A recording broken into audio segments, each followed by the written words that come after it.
अंतिम चेतावनी दे रहे हैं। चुन लो, आत्मसमर्पण या मृत्यु। इसका निर्णय अभी हो जाएगा।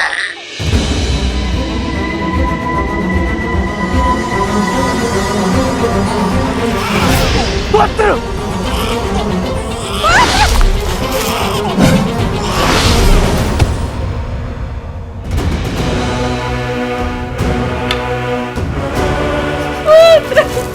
मेरा पुत्र! आशीर्वाद! आक्रमण!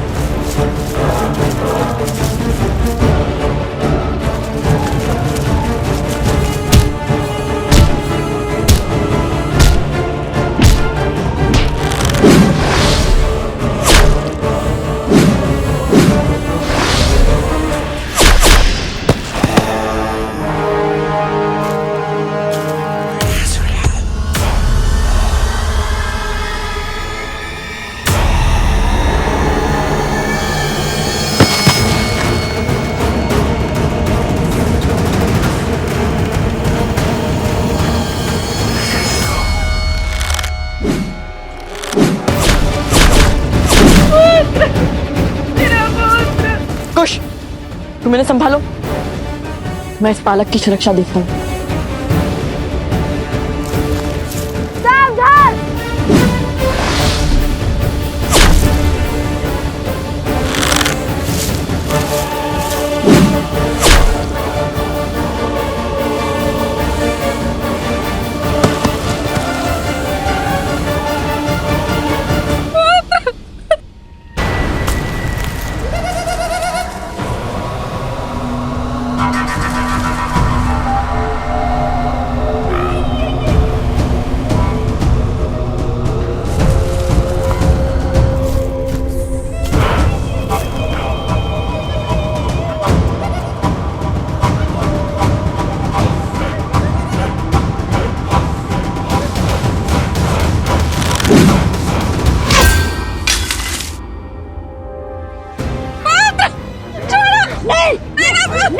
नहीं होगी। वाह, उस ओर, सही आप सभी, शीघ्र।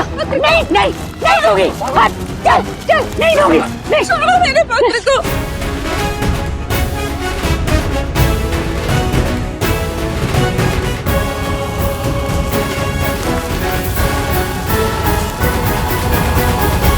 सुना नहीं लक्ष्मण, मुझे अयोध्यापति राम से मिलना है।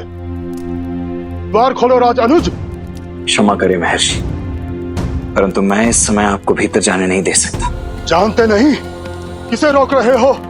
भूल गए कैसे तीनों लोग दुर्वासा के क्रोधाग्नि के विचार मात्र से थर थर कांपते हैं। सर्वशक्तिशाली देव भी मुझे क्रोधित कर श्रीहीन हो गए, और तुम तुच्छ मानव होकर मुझे अपमानित कर रहे हो। जिस दुर्वासा के समक्ष संसार समर्पण कर देता है, उसके समक्ष तुम एक छोटे से राज्य के नरेश के भी अनुज, तुम मुझे क्रोधित करने का तो साहस कर रहे हो। क्षमा करें ऋषिवर, परंतु क्रोध की ऊंचाई क्या होती है ये कम से कम लक्ष्मण को तो नहीं सिखाई है, क्योंकि क्रोध पर केवल आपका ही एकाधिकार तो नहीं है।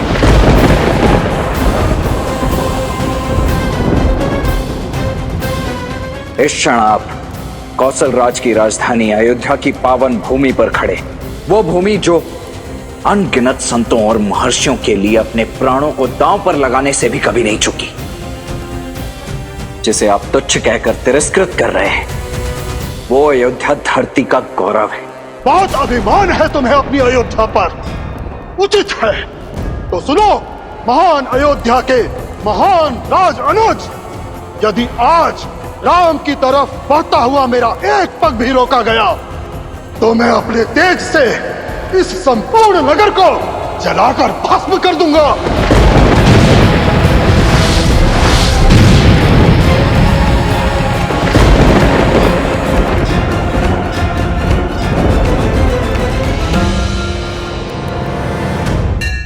देखिए एकता की शक्ति। जब धर्म एकजुट होता है तो अधर्म को अपने घुटने टेकने ही पड़ते हैं।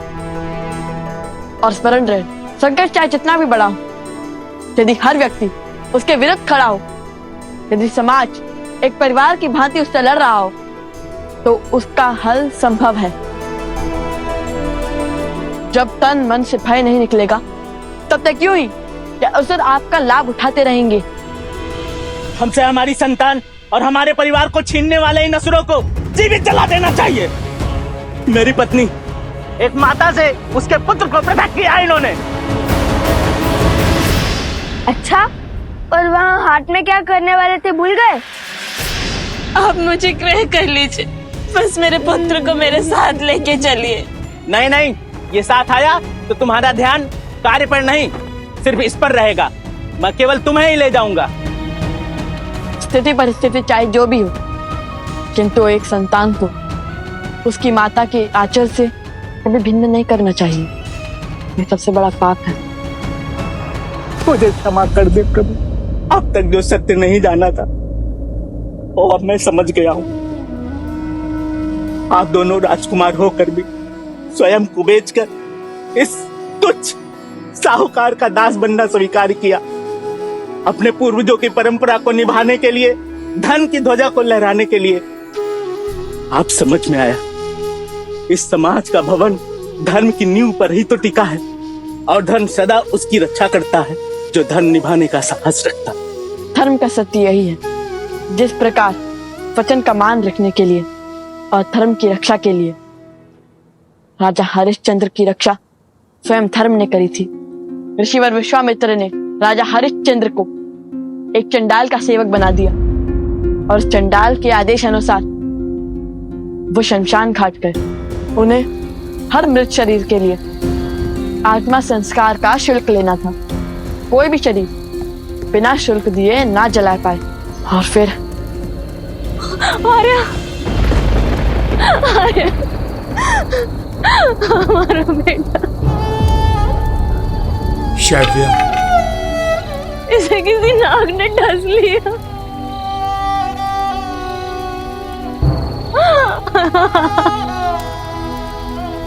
पुत्र,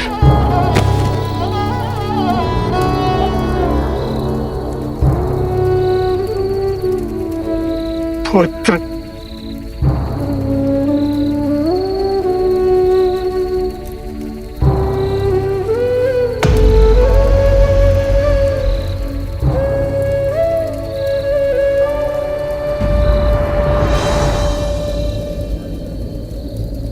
आपको इसके दाह संस्कार का शुल्क देना होगा देवी।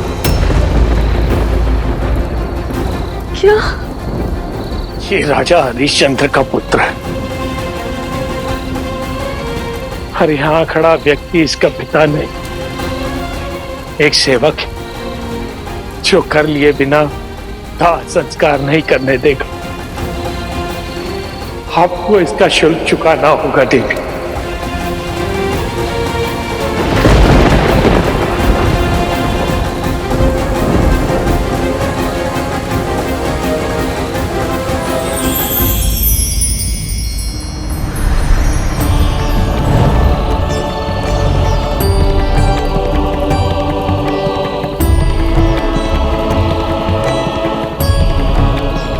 राजा हरिश्चंद्र, आपके लिए परीक्षा की हर सीमा पार कर दिया और आप हमारे हर परीक्षा में सफल हुए।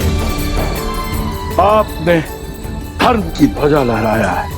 आपने सिद्ध किया है कि आप संसार के सर्व राजाओं से ऊपर हैं।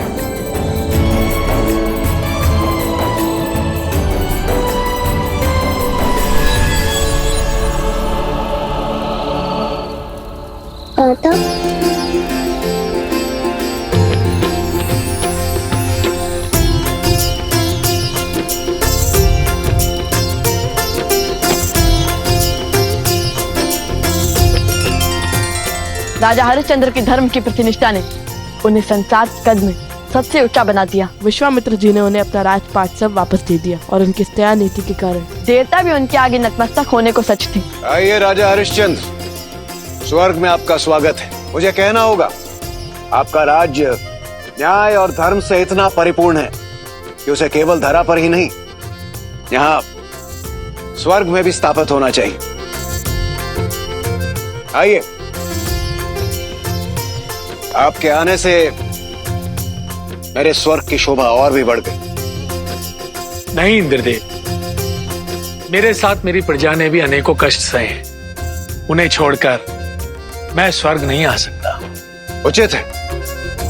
ऐसी स्थिति में यदि आप चाहें तो आपके साथ आपकी प्रजा एक दिवस के लिए यहाँ स्वर्गलोक आ सकती है। और ये कथा संसार को सिखाती है कि वचन देने से पहले विचार कर लेना चाहिए, और यदि वचन दे दिया तो हर स्थिति परिस्थिति में अपना वचन निभाना चाहिए। हम दोनों भाई राजा हरिश्चंद्र के पदचिन्हों पर चलते चलते यहाँ तक पहुंच चुके हैं कि हम हर शुभ कार्य में अपनी सहायता दे सकते हैं। हे राजकुमारों, यदि आप दोनों नहीं होते, हम अपने पूर्वजों की धरा को त्याग कर लज्जा से अपना सर झुकाकर अब तक पलायन कर चुके होते। अपने पूरे गांव की ओर से मैं आप दोनों से विनती करता हूं कि आप मेरे इस गांव के सिंहासन को स्वीकार करें। हाँ आप ही हमारे महाराज हैं। यदि भस्म करना चाहते हैं तो मुझे कर दीजिए, परंतु मेरी मातृभूमि के लिए ऐसी अनर्थपूर्ण बातें मत कीजिए। आपके क्रोध का कारण अयोध्या नहीं है, फिर क्रोध की दृष्टि अयोध्या पर क्यों? तनिक क्रोध त्याग कर विवेक की दृष्टि से देखिए। मैं अपने ही अतिथि का अनादर करने का औचित्य क्यों रखूंगा? मैं तो केवल अपने राजधर्म का पालन कर रहा हूं, अपने प्राणों से अधिक अपने महाराज की आज्ञा की रक्षा कर रहा हूं। किंतु यदि दंड देने की इच्छा इतनी प्रबल हो ही गई तो भस्म कर दीजिए मुझे, किंतु यह निश्चित है कि मेरे भैया की आज्ञा के विरुद्ध इस कक्ष में पग धरना तो दूर, मेरी राख को लांग तक नहीं पाएंगे आप। समझ गया, तुम्हारी इच्छा अयोध्या का अंत है, तो वही सही अपनी अयोध्या को चलते हुए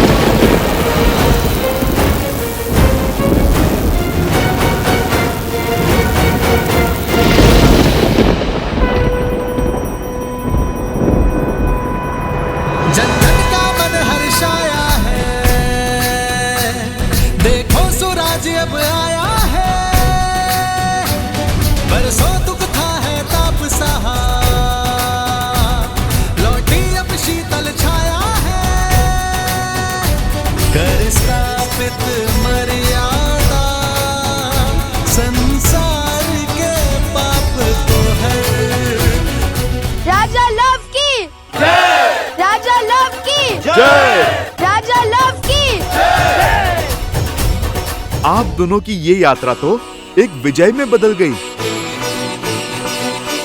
आप दोनों ने मलेच्छों का संहार कर असंभव को संभव कर दिया। आप दोनों ही धन्य हैं। ऐसे असंभव को संभव करने वाले कुमारों को पाकर कौशल राज्य ही क्या, संपूर्ण भारतवर्ष धन्य हो गया। और राजकुमार लव के साहस के लिए आज से ये स्थान लवपुरी के नाम से जाना जाएगा। लवपुरी के महाराज लव की, लवपुरी के महाराज लव की।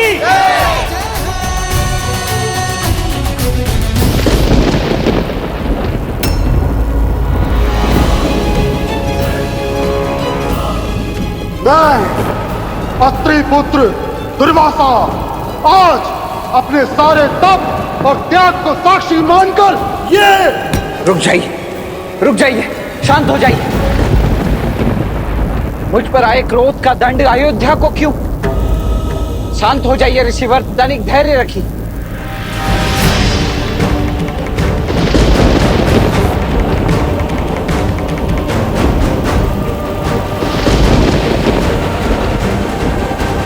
मैं आपके हर आदेश के आगे नतमस्तक होने को सज्ज हूं। कृपा करके शांत हो जाइए। अयोध्या को अपने क्रोध की अग्नि में मत भस्म कीजिए।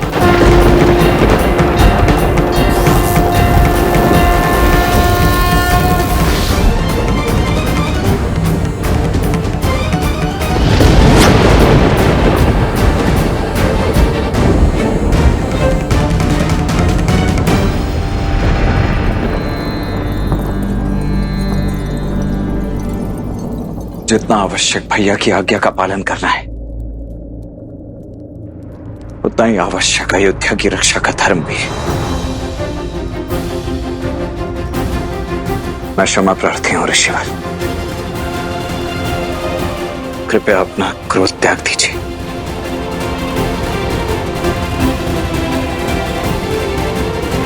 आप यहीं रुकिए, मैं भैया को बुला लाता हूं। दुविधा माही लखन घिर आए,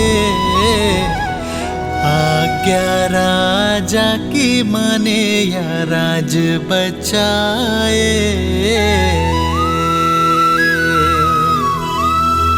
रघुकुल मांगे सबसे अगन परीक्षा, प्राण देने साजे लखन बचाने अयोध्या।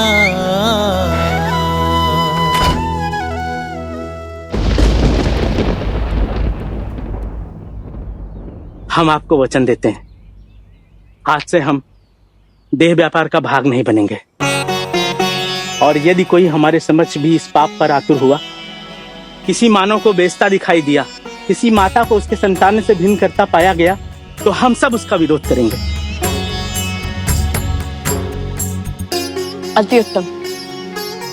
आप सबने हमें इतना प्रेम दिया, स्वीकृति दी, इतना सम्मान और सत्कार दिया, उसके लिए आप सबका कोटि कोटि धन्यवाद।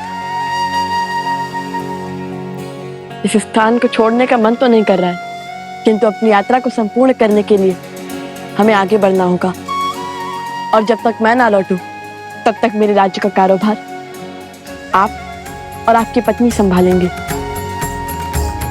अब से लवपुरी का दायित्व कुछ समय के लिए मैं आपको देता हूँ। महाराज लौकी, महाराज लौकी, महाराज लौकी,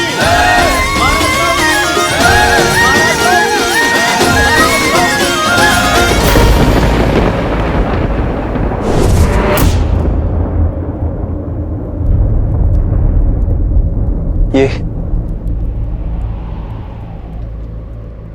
क्या किया तुमने लक्ष्मण? जो इस आज्ञा का उल्लंघन करेगा मैं उसे मृत्यु दंड दूंगा।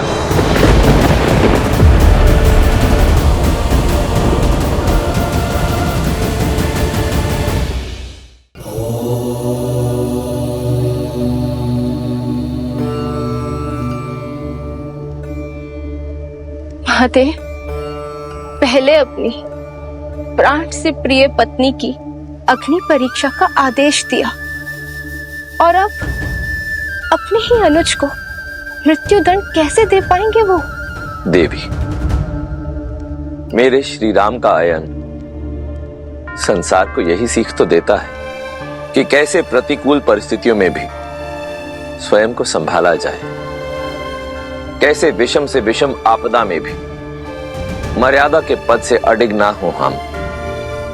अब देखना तो यह है देवी कि उलझनों के इस भंवर को कैसे सुलझाएंगे मेरे श्री राम।